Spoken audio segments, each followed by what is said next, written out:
Indralaya. Kalau di sini saya akan membahas beberapa topik, yaitu ada 8 topik.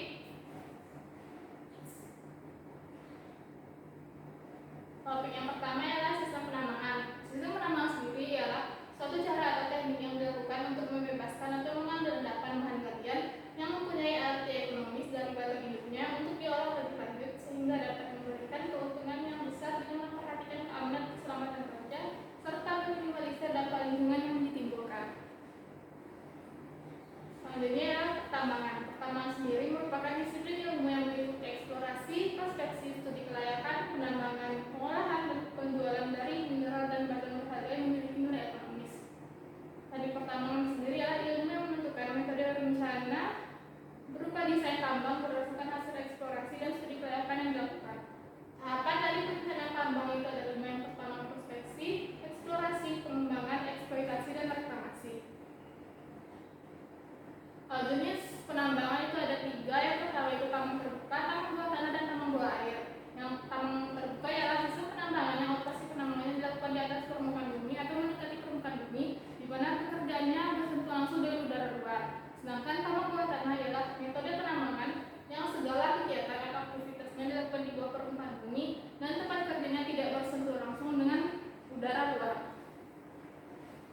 Selanjutnya ialah tambang bawah tanah atau yang disebut dengan underwater mining, merupakan metode penambangan yang kegiatan penggaliannya dilakukan di bawah permukaan air atau endapan mineral berharganya terletak di bawah permukaan air. Pada kali ini saya akan membahas mengenai tambang terbuka, yang dimana tambang terbuka sendiri memiliki 4 jenis metode penambangan. Yang pertama ada open cut, open pit, open mine, ialah sistem penambangan terbuka yang digunakan untuk menambang biji yang memiliki kandungan logam seperti tembaga, nikel, dan timah. Penerapan metode ini ditentukan oleh letak biji yang akan diambil. Open sendiri merupakan tambang terbuka dengan arah penggalian mulai dari permukaan tanah yang relatif mendatar menuju ke arah bawah di mana endapan biji berada. Sedangkan open cut dilakukan jika endapan biji berada di lereng bukit atau daerah gunungan. Ini adalah contoh bentuk dari open pit. Metode selanjutnya ialah quarry, ialah sistem penambangan terbuka yang digunakan untuk menambang endapan bahan galian industri seperti batuan marmer, andesit, dan batu gamping. Jenis tambang yang digunakan untuk menambang bahan tambang berupa batuan atau endapan mineral industri. Bahan tambang yang dihasilkan pada jenis ini berupa bongkahan-bongkahan. Yang ketiga ialah strip mine, adalah sistem tambang terbuka yang digunakan khusus untuk menambang endapan yang miring atau mendatar seperti batu bara. Strip mining dilakukan dengan pengupasan tanah atau batuan tertutup lapisan batu bara dengan bentuk pengupasan horizontal atau sejajar. Sebelumnya inilah contoh dari quarry dan strip mine. Selanjutnya ada alluvial mining atau placer mining, merupakan sistem tambang terbuka yang digunakan pada endapan alluvial atau placer, yang dimana endapan alluvial sendiri ialah endapan bahan galian atau batuan yang telah mengalami proses pelapukan, misalnya tambang biji timah, tambang pasir, besi, dan emas. Selanjutnya adalah jenis endapan. Jenis endapan dibagi menjadi 4. Yang pertama itu endapan eluvial, endapan alluvial, urat biji atau vein, dan endapan horizontal. Selanjutnya adalah perencanaan tambang terbuka. Perencanaan adalah suatu proses penentuan urutan teknis dan syarat untuk melakukan suatu kegiatan dengan mempertimbangkan segala kemungkinan yang akan terjadi guna mencapai target atau tujuan yang diinginkan.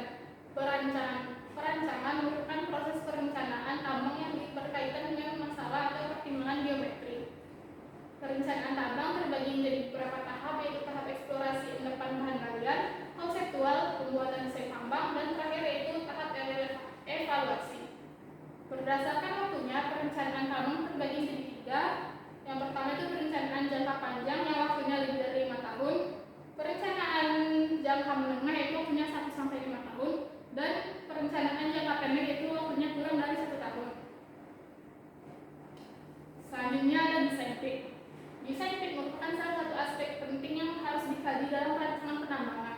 Parameter teknis yang harus diperhatikan dalam membuat rancangan desain pit ialah geometri lereng mineral tambang, batas akhir penambangan, arah penambangan, dan stripping rasio. Desain pit terbagi menjadi beberapa macam, salah satunya ialah desain life of mine atau LOM. Desain LOM ini merupakan desain pit yang dibuat sampai batas penambangan berakhir atau habisnya umur tambang. Selanjutnya ada geometri lereng. Lereng sendiri ialah bidang pada permukaan tanah yang menjadi penghubung permukaan dari elevasi tinggi ke elevasi yang rendah dengan sudut kemiringan tertentu. Lereng dapat terbentuk secara alami seperti lereng gunung atau yang dibuat oleh manusia seperti lereng tambang.